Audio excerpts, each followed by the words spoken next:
Hello my fellow mongrels, I'm Bluetooth and I'm here today to talk to you about my newest custom expansion for Hearthstone, the Mongrel Horde. The mad gnoll Hogger has gathered all the mongrel races of Azeroth, the gnolls, the trogs and the centaur, as well as the murlocs, the kobolds and the quillboar. They've united into a single group and are now wreaking havoc upon the world. With cards like Bluegill Forager. This is a 2-mana 3/1 neutral Murloc, and it features the brand new keyword from the Mongrel Horde, Warband. When you play the Bluegill Forager, it will add a member of your warband to your hand. What does that mean? Well, in the Mongrel Horde expansion you can build your own warband with 3 token minions out of a list of 9. When you add a card with the warband keyword to your deck, a small box will appear on the interface underneath the card. This box says Warband 0 out of 3, and clicking it will take you to a new screen with a selection of all the 9 Warband members on the left and 3 empty slots for cards on the right. By dragging a Warband member from the left into one of these empty boxes, it will now become a member of your Warband, and once you drag 3 minions, you'll now have built your Warband. Many cards in the expansion will be able to summon Warband members or add them to your hand, but which specific member you get will usually be random unless it's specified on the card. Think of it kinda similarly to Animal Companions in Hunter. If you manage to generate a card that gives Warband members without having built your own Warband, the game will just choose 3 Warband members for you that will then become your Warband for that game. In this expansion, I decided to split the classes into 2 groups. The evil team, aka the Mongrel Horde, and the good guys, aka the heroes defending against them. Death Knight, Hunter, Rogue, Shaman, Warlock and Warrior will join the evil team, and the Warband keyword will be exclusive to these classes and a few neutral cards. Each of the evil classes also get a legendary that supports their Warband, like Amnena Codebringer for Death Knight. To me, my servants. Amnena is a 6-mana 4/6 legendary undead minion, and when you play him he will resurrect all your Warband members that have died this game, even duplicates, and then give them +2/+2. The leader of the Mongrel Horde is also available as a card in the expansion, Hogger Mongrel King. Hogger show you why Stormwind hate him! Hogger is a 6-mana hero card for Warrior that will give you 5 armor when played like most other hero cards, but Hogger will then also cast the Brawl spell, destroying all minions on the battlefield except one. Hogger's hero power is Reinforcements, which costs 2 mana and will summon a random member of your warband when used. The good guys on the other hand are made up of Demon Hunter, Druid, Mage, Paladin and Priest. These 5 classes are meant to represent the adventurers of Azeroth that would delve into a dungeon and fight the evil Mongrel Horde. But if there's something adventurers love doing, it's going on side quests. Side quests return in the Mongrel Horde expansion. Each of the 5 good classes will get 2 side quest spells.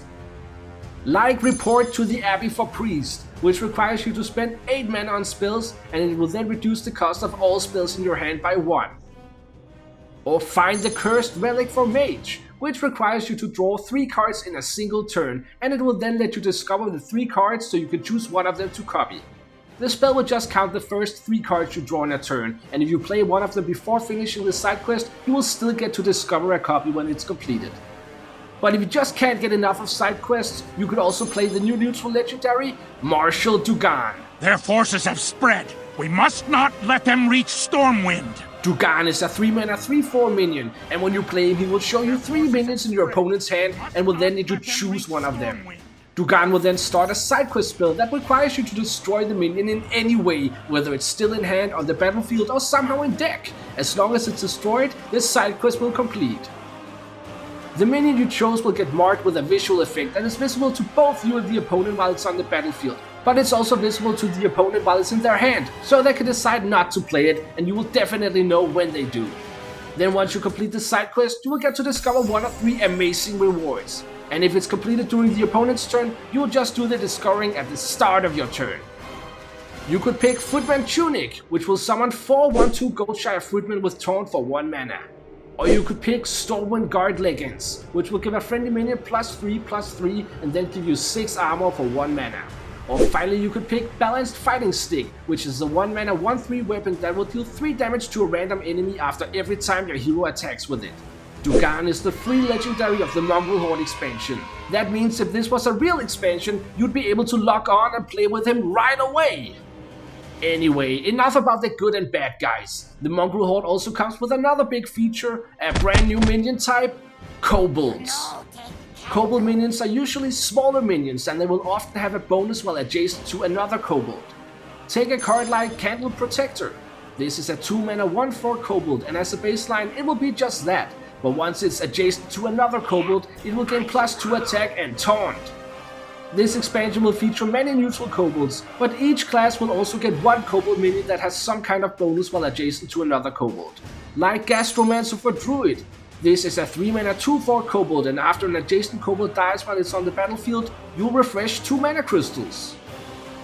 The expansion also introduces a neutral kobold legendary, Candle King Uncrowned.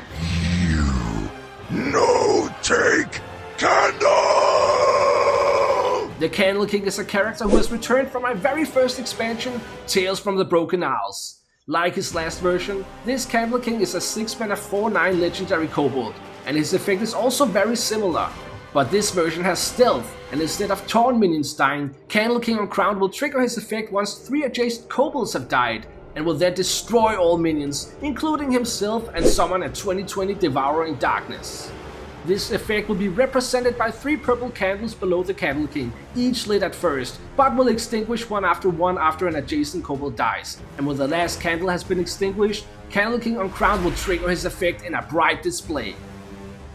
The Mongrel Horde expansion is my first expansion of my custom Year of the Devil's Saw, and the plan is also that many kobold minions from older expansions would get reintroduced to standard, but now with the kobold minion type.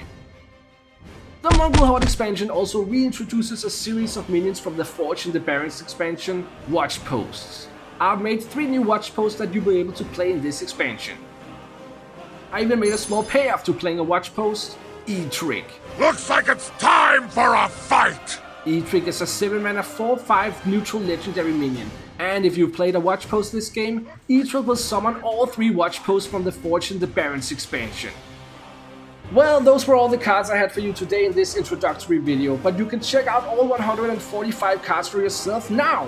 If you go to the description, you'll find a link that takes you to an overview of the entire expansion. Check it out! That's it for today, guys. Next week we'll return with a look at the cards for each class, so stay tuned for that. Thanks for watching, like and subscribe and so on, and I will see you next time.